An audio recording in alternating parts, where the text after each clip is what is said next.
제가 미국에 처음 왔을 때에 공부했던 곳이 시카고입니다. 시카고에서 지내면서 저희 가정이 한 미국인 가정과 굉장히 친하게 교제했었는데요. 저와 제 아내는 그 미국인 그 가정 아저씨 아주머니를 어떻게 불렀냐면 덕 아저씨와 다이애나 아줌마라고 그렇게 불렀습니다. 덕 아저씨는 제가 처음에 학교에 입학하게 되어서 수업을 들었을 때에 알게 된 분인데요. 어느 날 갑자기 저한테 오시더니 한번 우리 집에 초대하고 싶다고 놀러 오라고 그렇게 말씀을 하셨습니다. 그래서 시간을 내서 아내와 제가 토요일 날 저녁에 그 아저씨 집에 놀러 갔는데요. 참 되게 인상적이었던 것이 무엇이냐면 그 식탁 위에 한국인이 잘 이렇게 좋아하는 떡과 그리고 과자들이 이렇게 놓여져 있었습니다.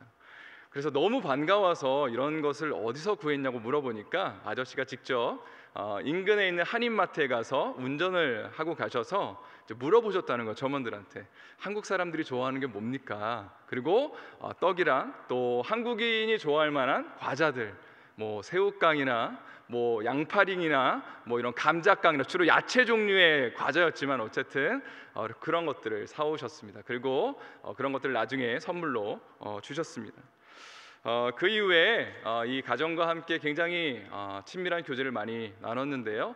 어느 날은 갑자기 저한테 오시더니 이런 얘기를 하셨습니다. 본인이 다니는 교회에서 어떤 한 선교사님 부부를 만났는데 1950년대에 아프가니스탄으로 파송받으셨던 선교사님 부부라고 하면서 언제 한번 시간이 되면 거기 가서 우리 한번 교제하자고 찬양도 불러드리고 또 그분들이 어떻게 사역했는지 한번 들어보자는 그런 제안을 하셨습니다. 그리고 시간을 내서 정말 그 집에 방문을 했는데요.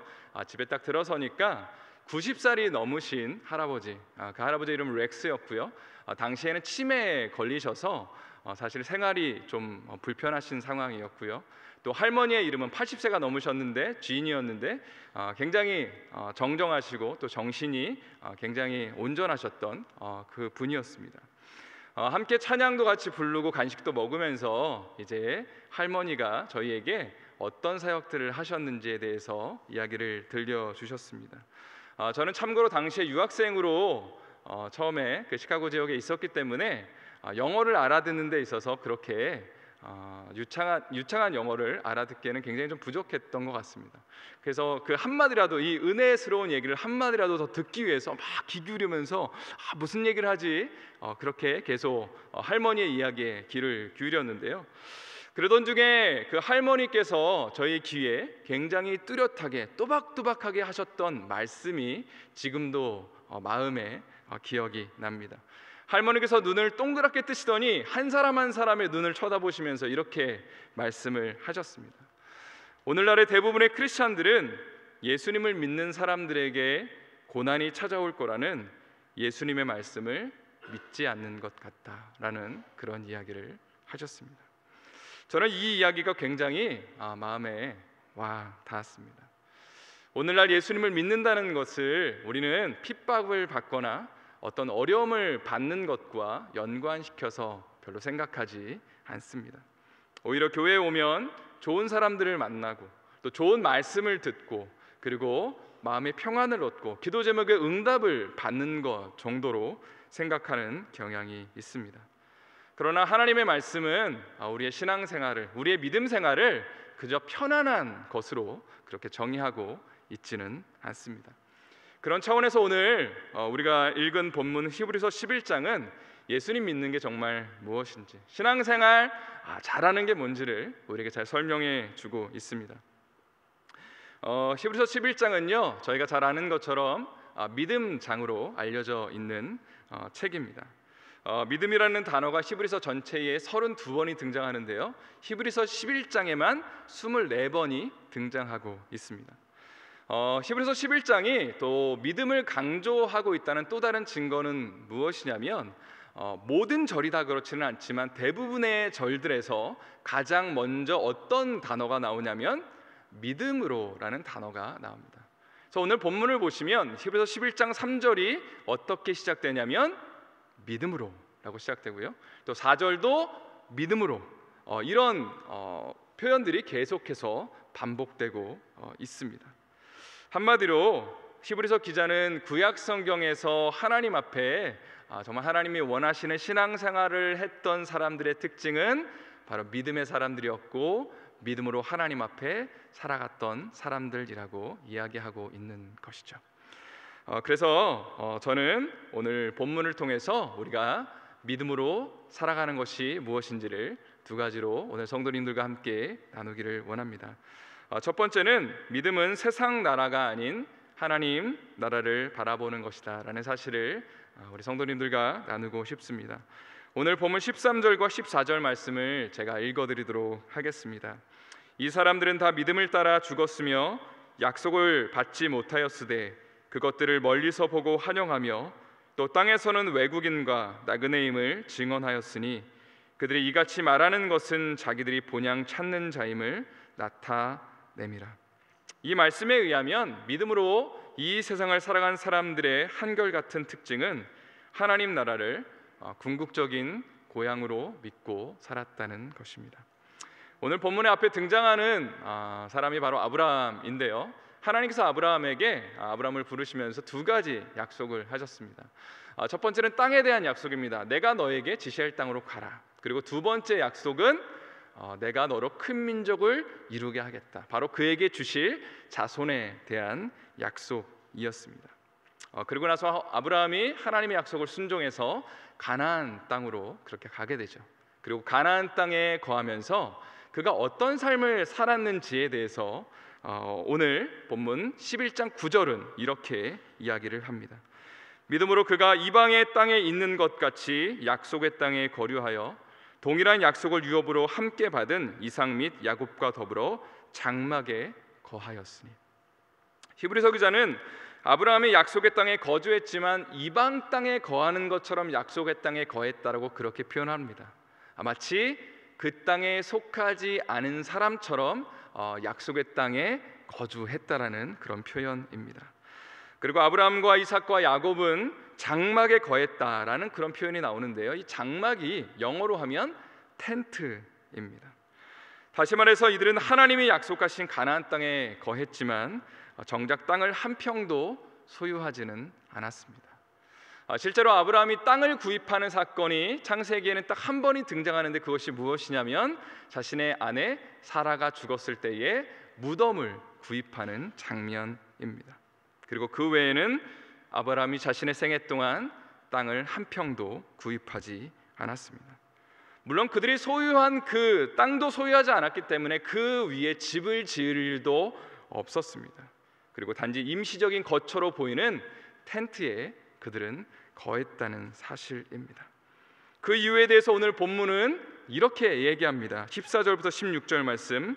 그들이 이같이 말하는 것은 자기들이 본향 찾는 자임을 나타냅니다. 그들이 나온 바 본향을 생각하였더라면 돌아갈 기회가 있었으려니와 그들이 이제는 더 나은 본향을 사모하니 곧 하늘에 있는 것이라. 여기 본향이라는 단어가 참 마음에 와닿습니다. 영어로는 홈랜드입니다. 내가 이전에 원래 살았던 고국을 본향이라고 이야기를 하죠. 원래 아브라함이 살았던 곳은 갈대아 우르라는 지역이었죠. 그런데 아브라함이 가나안 땅에 거하면서 땅도 구입하지 않고 텐트에 살았던 이유가 단지 그가 이전에 살았던 갈대아 우르 지역으로 다시 나는 언젠가 저기로 돌아갈 거라고 믿었기 때문에 그렇게 한 것이 아니고 하나님이 그를 위해서 예배해 주신 영원한 본향 하나님 나라가 그에게 예비되었다는 것을 그는 믿고 알고 있었기 때문에 그가 이 땅에 마치 이방인처럼 그래서 땅도 구입하지 않고 텐트에서 일생을 살았다라고 이야기하는 것입니다. 아무도 이 본문을 읽고 있는 히브리서 독자들은 아브라함의 믿음에 대한 이야기를 들으면서 큰 도전을 받았을 것이라고 믿습니다. 왜냐하면 히브리서는 이 세상에서 크리스찬으로 살아가면서 엄청난 박해와 고난을 받고 있는 사람들에게 보내진 서신이기 때문입니다. 이들이 지금 어떤 상황 가운데 있는지에 대해서 히브리서 10장 32절과 33절은 다음과 같이 묘사하고 있습니다. 전날에 너희가 빛을 받은 후에 고난의 큰 싸움을 견뎌낸 것을 생각하라. 혹은 비방과 환난으로서 사람에게 구경거리가 되고 혹은 이런 형편에 있는 자들과 사귀는 자가 되었으니. 34절은 또 이렇게 얘기합니다. 너희가 갇힌 자를 동정하고 너희 소유를 빼앗기는 것도 기쁘게 당한 것은 더 낫고 영구한 소유가 있는 줄 알미라. 여기서 이들은 예수님을 믿는다는 이유로 자신들의 전 재산이 몰수당했다고 그렇게 표현되어 있습니다. 학자들에 의하면 이들은 대부분 유대교라는 배경을 가지고 있었던 크리스찬들입니다. 참 신기했던 게요, 당시에 유대교는 핍박을 받지 않았습니다. 그런데 크리스찬들은 핍박을 받았습니다. 그러니까 자연스럽게 유대교에서 이제 크리스찬이 된 사람들, 예수님을 믿게 된 사람들은 자신들이 믿고 있는 것에 대한 의문을 가질 수밖에 없었습니다. 만약에 우리의 삶 가운데 예수님을 믿는다는 이유로 어떤 고난이 다가온다면, 예수님을 믿는 것 때문에 직장에서 레이오프가 되고 나의 재산을 몰수당한다면 우리는 어떤 생각을 하게 될까요? 야, 이거 꼭 이렇게까지 믿어야 되는 건가? 야, 이게 정말 이렇게까지 해야 되는 가치가 있는 건가? 라는 생각을 분명히 하게 될 것입니다. 이러한 질문을 하고 있는 성도들을 향해서 오늘 히브리서 기자는 오늘 본문을 통해서 강하게 도전하고 있는 것입니다. 우리가 이 세상을 믿음으로 살아간다는 것은 이 세상 나라가 아니라 하나님 나라를 궁극적으로 바라보는 것을 의미한다는 사실입니다. 우리가 우리의 믿음의 선진들 역시 아브라함과 야곱과 그리고 이삭 역시 이 세상에서 많은 부를 소유한 사람들이었지만, 그러나 그들이 땅 한 평도 소유하지 않고 텐트에 그저 거주하면서 하나님 나라 바라보며 영원한 것을 기대하면서 살았던 것처럼, 이 땅 가운데 우리가 믿음으로 산다는 것은 이 세상의 나라에 주목하지 않고 영원하신 하나님 나라를 바라보면서 그 나라에 들어갈 준비를 하면서 사는 것이 바로 우리가 이 땅을 믿음으로 살아가는 것이라고 히브리서 기자는 지금 도전하고 있는 것입니다. 제가 얼마 전에 읽었던 책 한 권이 있는데요, 기독교 고전 중에 팍스의 기독교 순교자들이라는 책입니다. 이 팍스라는 분이 1500년대, 지금으로부터 500년 전에 살았던 목사님이었습니다. 이 책에는 크리스찬들이 과거에 어떤 고난과 어떤 역경들을 겪었는지, 어떤 박해를 받았는지에 대해서 아주 자세하게 설명되어 있습니다. 책에 이런 장면이 있습니다. 한 번은 로마의 원로원 의원이었던, 그러나 크리스찬이었던 파마키우스라는 사람과 42명의 크리스찬이 동시에 목베임을 당한 적이 있었습니다. 그리고 그들의 목을 마을 어귀에 걸어놨다고 합니다. 사람들을 향해서 예수 믿으면 이렇게 된다 라고 얘기하기 위해서요. 얼마 안 있다가 칼레포디우스라는 목사님이 길거리에 끌려다니면서 창피를 당했습니다. 그리고 연자맷돌을 목에 메고 강가에 빠뜨려지는 일이 있었습니다. 그리고 또 얼마 후에 퀴리투스라는 로마 귀족이 그의 가족들과 그의 종들과 함께 극심한 그 박해를 받고 극심한 잔인한 고난을 받은 이후에 또 역시 참수형에 처했습니다. 잠시에 마르티나라는 젊은 귀족 여성이 목베임을 당했고, 히폴리투스라는 기독교 고위 성직자가 말 4마리에 사지가 묶인 채로 능지처참을 받는 일이 있었습니다. 이들은 다 한결같이 예수님을 믿는 자들이었습니다. 그리고 또 한결같이 예수님을 부인한다면, 이 순간 한 번만 부인한다면 너가 지금 누리고 있고 가지고 있는 그 부와 명예를 빼앗기지 않을 수 있다는 그런 제안을 받았던 사람들입니다. 그러나 이들이 그럼에도 불구하고 죽음을 선택한 이유에 대해서 묻는다면 오늘 히브리서 기자는 다음과 같이 대답할 것입니다. 이 사람들은 다 믿음을 따라 죽었으며 약속을 받지 못하였으되 그것들을 멀리서 보고 환영하며 또 땅에서는 외국인과 나그네임을 증언하였으니 그들이 이같이 말하는 것은 자기들이 본향 찾는 자임을 나타냅니다. 그들이 나온 바 본향을 생각하였더라면 돌아갈 기회가 있었으려니와 그들이 이제는 더 나은 본향을 사모하니 곧 하늘에 있는 것이라. 여러분, 믿음은 이 세상 나라가 아닌 하나님 나라를 바라보며 그 나라에 들어갈 준비를 매일매일 하는 것임을 믿습니다. 두 번째로 제가 여러분과 나누고 싶은 것은 믿음은 예수 그리스도를 바라보는 것이다 라는 사실입니다. 우리가 읽지는 않았지만 오늘의 본문 히브리서 11장 17절부터 26절은 아브라함과 이삭과 야곱과 요셉이 보여준 믿음에 대해서 이야기하고 있습니다. 그리고 그 이야기가 모세의 이야기로 또 이어지게 되는데요. 이들의 믿음의 특징을 한마디로 요약을 한다면 자신들의 자손을 통해서 메시아가 태어나게 될 것이라는 것을 그들은 믿었습니다. 오늘 우리가 읽지는 않았지만 히브리서 11장 39절에 보면 이런 표현이 있습니다. 이 사람들은 다 믿음으로 말미암아 증거를 받았으나 약속된 것을 받지 못하였으니, 여기 보면 이 사람들이 다 믿음으로 살았지만 약속된 것을 받지 못했다라고 그렇게 표현을 합니다. 한번 우리가 생각을 해봤으면 좋겠는데요. 하나님께서 아브라함에게 자손을 주신다는 약속을 분명히 하셨습니다. 그리고 그 약속이 그의 생존에 이루어졌나요? 안 이루어졌나요? 이루어졌습니다. 약속을 받은 것이죠. 이외에도 많은 사람들이 하나님 앞에 여러 약속들을 받고 그리고 그 약속들이 성취되는 것을 경험하였습니다.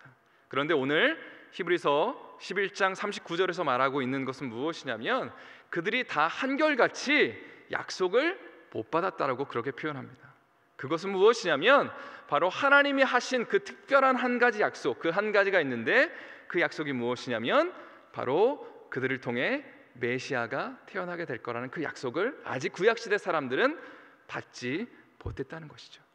그래서 40절에서 이렇게 얘기를 합니다. 이는 하나님이 우리를 위하여 더 좋은 것을 예비하셨은즉 우리가 아니면 그들로 온전함을 이루지 못하게 하려 하심이라. 바로 우리에게 예비하신 더 좋은 것, 바로 하나님께서 이전까지 이스라엘 백성들에게 많은 것을 주셨지만 그것보다 더 좋은 것, 바로 예수 그리스도가 이 땅 가운데 오신 사건을 이야기하고 있습니다. 그래서 믿음이라는 것은 하나님이 나에게 약속하신 어떤 약속이 성취되는 것보다 더 소중한 그 약속, 바로 예수님이 이 땅 가운데 오신 것을 내가 바라보고 믿는 것이 바로 우리가 이 땅을 믿음으로 살아가는 것의 의미라는 사실입니다. 그래서 오늘 본문 히브리서 11장 17절은 다음과 같이 이야기하고 있습니다. 아브라함은 시험을 받을 때에 믿음으로 이삭을 드렸으니 그는 약속들을 받은 자로 돼 그 외아들을 드렸느니라.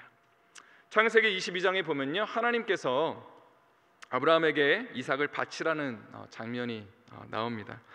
아브라함아, 아브라함아, 내 사랑하는 독자 이삭을 나에게 제물로 바쳐라. 아마 이 말씀을 아브라함이 들었을 때에 굉장히 당황했을 겁니다. 하나님, 아들 제가 25년 만에 기도함으로 낳은 아들인데 바치라고요? 제 손으로 10여 년을 이렇게 키워왔는데 하나님, 제가 어떻게 그렇게 합니까? 라는 그런 생각이 분명히 들었을 겁니다. 그럼에도 불구하고 그가 순종의 발걸음을 떼게 되죠. 그리고 이제 그와 그의 아들이 이제 그 종들의 무리를 모리아산 앞에서 떠나면서 아브라함이 종들에게 이렇게 얘기를 합니다.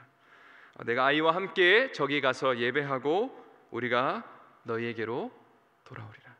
여기서 우리라는 개념이 참 중요합니다. 만약에 아브라함이 이삭을 하나님 앞에 제물로 바쳤다면 우리라는 개념이 사라지죠. 그저 자기 혼자밖에 남지 않았기 때문에.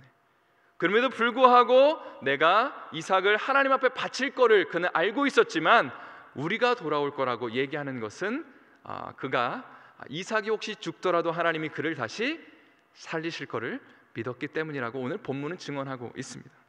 그래서 18절부터 19절은 이렇게 얘기하죠. 그에게 이미 말씀하시기를 내 자손이라 칭할 자는 이삭이라 말미암음이라 하셨으니 그가 하나님이 능히 이삭을 죽은 자 가운데서 달리 살리실 줄을 생각한지라. 비유컨대 그를 죽은 자 가운데서 도로 받은 것이라. 하나님은 이삭을 통해 내 자손이라 칭할 자가 나올 거라고 말씀하셨습니다. 그리고 이 자손이 누구냐면 여기서 이 자손이요, 복수가 아니라 단수입니다. 한 사람을 가리키는데 바로 수많은 이스라엘 백성들이 나올 거라는 그런 예언이 아니고 이삭의 후손을 통해 태어날 메시아 예수 그리스도가 태어나게 될 것이라는 그런 약속을 아브라함은 받았다는 것입니다. 아브라함은 이삭을 바쳐야 되는 가장 어렵고 힘든 순간에도 무엇을 생각하고 있었냐면 이삭을 통해 메시아가 태어날 그 하나님의 약속을 바라보았습니다. 다시 말해서 지금 이 세상이 죄 가운데 괴로워하고 있지만 하나님이 언젠가 구원자를 나의 자손을 통해서 보내셔서 이 세상을 구원하실 거라는 그 사실을 아브라함은 자신의 자식을 바쳐야 되는 그 위기의 순간 속에서도 기억하고 그 약속을 하나님 앞에 주장하고 있다는 사실입니다. 그리고 아마 이러한 메시지가 히브리서를 받는 독자들에게는 아주 큰 도전이 되었을 겁니다. 이들을 이미 언급했지만 핍박 가운데 있는 크리스찬들이었습니다. 그리고 예수 그리스도를 버리고 유대교로 다시 돌아가야 되는 그런 고민을 가지고 있었던 인물이었어요. 그런데 그들을 향해서 히브리서 기자는 다음과 같이 도전하고 있는 것입니다. 제가 좀 읽어드리고 싶은데요. 구약 성경에서 믿음으로 살아간 모든 사람들은 언젠가 이 세상에 메시아가 오게 될 것을 믿음으로 고백하였습니다. 그들은 죽음을 두려워하지 않았고 조롱받는 것을 두려워하지 않았습니다. 오히려 죽어가는 그 순간에도 이 세상에 오실 하나님의 아들 예수 그리스도를 기다렸습니다. 그리고 우리는 이미 이 구약에서 약속한 예수 그리스도를 경험하고 체험하였습니다. 그분은 갈보리 언덕에서 십자가를 통해 우리의 모든 죄를 다 씻으셨고 우리가 하나님께로 갈 수 있는 영원한 길을 예비하셨습니다. 그렇다면 여러분, 우리는 그 예수님을 매일매일 믿음으로 붙잡아야 합니다. 예수님을 믿다가 죽음이라는 상황이 다가와도 핍박과 조롱이 몰려오더라도 우리는 그 상황을 견뎌야 합니다. 왜냐하면 예수님이 우리가 경험할 수 있는 하나님의 약속의 가장 최종적 성취이기 때문입니다 라고 지금 히브리서 기자는 히브리서를 받는 독자들에게 도전하고 있는 것입니다. 오늘 선교사님께서도 언급을 하셨지만 현재 아프리카에는 에볼라 바이러스가 계속 창궐하고 있는 상황입니다. 12월 초의 통계에 의하면 에볼라 바이러스에 죽은 사람들이 6천 명 정도 된다고 합니다. 그런데 기독교의 한 잡지에서 미국인으로 최초로 에볼라 바이러스에 감염된 한 미국인 선교사님에 대한 이야기를 읽은 적이 있습니다. 이분의 이름이 켄트 블랜틀리라는 분입니다. 의료 선교사로 라이베리아에 파송받으신 분인데요. 이분이 원래 대학 시절에 아프리카로 단기 선교를 갔습니다. 그리고 그 단기 선교를 가서 자신의 진로를 위해서 기도하는 중에 주님께 이런 고백을 드렸다고 합니다. 예수님 나의 삶의 주님이십니다. 저를 어떠한 삶으로 부르시든지, 저를 어떤 곳으로 부르시든지 상관없이 제가 주님을 따라가겠습니다. 그리고 제가 예수님을 따라가는 한 주님 저에게 필요한 모든 것을 공급하실 것을 제가 믿겠습니다. 그런데 사실 이런 고백을 하면 좀 이렇게 불안하잖아요. 혹시 내가 정말 어디든지 가겠다 그러면 혹시 아프리카 같은 데 하나님이 보내시면 가야 되나, 이런 또 고민을 할 수 있잖아요. 근데 실제로 하나님이 이분을 아프리카의 선교사로 정말 부르셨습니다. 그리고 의료 선교사가 되라는 그런 마음을 주셔서 의대에 진학을 했습니다. 그리고 준비가 되었을 때 아프리카로 파송이 되셨는데요. 그분은 이곳에서 에볼라 바이러스에 감염된 환자들을 치료하셨습니다. 한 사람 한 사람을 치료하면서 어떤 모습을 보았냐면 죽음의 공포에 시달리고 있는 사람들의 얼굴을 보았다고 합니다. 그리고 이 바이러스에 걸리면 몸이 굉장히 아프다고 해요. 극심한 통증에 시달리고 있는, 괴로워하고 있는 그 한 사람 한 사람을 또 보았다고 합니다. 그리고 이 병의 가장 최악인 부분이 무엇이냐면 이 병은 마지막에 죽는 그 순간에 가족들 품에서 죽는 것이 아니고 단 혼자 죽음을 맞이해야 한다고 합니다. 왜냐하면 전염성이 강하기 때문에 죽는 그 순간에는 혼자 죽어가야 한다고 합니다. 그리고 켄트 선교사님도 환자들을 열심히 돌보다가 결국 에볼라 바이러스에 감염이 되십니다. 극심한 통증이 선교사님을 괴롭게 합니다. 그리고 다른 사람에게 감염이 되면 안 되기 때문에 혼자 집에 격리되죠. 아마도 죽을 수 있다는 그 두려움, 나의 아내와 나의 자녀들을 이제 어떻게 해야 될까 하는 그 걱정과 염려가 선교사님의 마음을 엄습합니다. 죽음의 그 위협 앞에서 숨을 거칠게 내어 쉬면서, 그러나 그가 하나님 앞에 품었던 마음, 그것이 무엇이냐면 바로 자신이 선교사로 처음 헌신하게 되었을 때에 품었던 마음이라고 합니다. 어떤 고백이었죠? 예수님 나의 삶의 주님이십니다. 주님이 내 삶 가운데 어떤 것으로 인도하시든지, 주님 내 삶에 어떤 곳으로 가시라고 명령하신지 상관없이 제가 그곳에 가겠습니다. 그리고 최소한 제가 주님을 따라가는 한 주님 내 삶 가운데 필요한 모든 것을 공급하실 줄을 저는 믿겠습니다. 그리고 심지어 지금 그 결과가 에볼라 바이러스에 감염된 것입니다. 그럼에도 불구하고 주님, 저는 괜찮습니다. 저는 이것으로 인해 죽음을 맞이하게 된다고 해도 저는 괜찮습니다. 저는 주님을 따라가기로 결단한 그것 단 한 번도 후회하지 않습니다. 왜냐하면 예수님이 이 땅 가운데 주님이시고 먼저 나를 위해서 2000년 전에 이 땅 가운데 오셔서 그 죽음의 길을 먼저 가셨기 때문에, 그리고 죽음으로 끝나신 것이 아니고 그 죽음에서 부활하셨기 때문에 주님, 제가 그 주님의 길을 따라간다 하더라도 저는 죽는 것이 아니고 바로 주님과 함께 부활할 줄을 믿습니다라고 그분은 고백할 수 있었습니다. 그리고 이 고백 속에서 하나님께서 그분에게 담대함을 주셨고요, 그리고 은혜를 주셔서 미국으로 후송되어서 치료받을 수 있는 기회가 생겨서 기적적으로 이 바이러스로부터 낫게 되는 그런 역사를 경험하셨습니다. 저는 이 아침에 마지막으로 성도님들에게 이런 도전을 몇 가지 드리고 싶습니다. 한번 저의 도전에 힘차게 아멘으로 화답해 주시면 감사하겠습니다. 제가 이렇게 믿음은 무엇입니다 하면 아멘이라고 정말 믿음을 고백하면서 응답해 주시기를 바랍니다. 믿음은 예수 그리스도를 날마다 바라보는 것입니다. 믿음은 죽음을 두려워하지 않는 것입니다. 믿음은 예수님을 바라보며 죽음을 이겨내는 것입니다. 믿음은 그 예수님을 바라보며 이 세상 나라가 아닌 하나님 나라를 날마다 바라보는 것입니다. 이 시간 우리 기도하도록 하겠습니다. 먼저는요, 우리 자신과 그리고 우리 교회를 위해서 함께 좀 기도하기를 원합니다. 우리가 어떤 상황 가운데 있든지 상관없이 정말 우리에게 필요한 것은 예수님이 내 삶의 주님이십니다. 주님, 제 삶에 어디든지 인도하시면 제가 따라가겠습니다 라는 그 고백이 바로 믿음의 고백입니다. 그리고 우리가 궁극적으로 나아갈 곳이 바로 하나님 나라라는 사실을 잊지 않는 것이죠. 그리고 우리 자신을 위해서 기도하면서 또 동시에 우리 교회를 위해서 기도하기를 원합니다. 하나님 나라 소망이 성도들의 마음 가운데 가득 넘치도록, 예수님을 주님으로 따르는 사람들이 우리 교회에 넘치도록, 또 내일 드려지는 예배 가운데 이 땅 가운데 왕으로 오신, 그리고 십자가를 지러 오신 부활하신 예수 그리스도의 복음이 온전히 또 선포될 수 있게 해달라고 우리 자신을 위해서, 우리 자신의 결단을 위해서, 그리고 우리 교회를 위해서 이 시간 한번 기도하는 시간 갖도록 하겠습니다. 기도하겠습니다.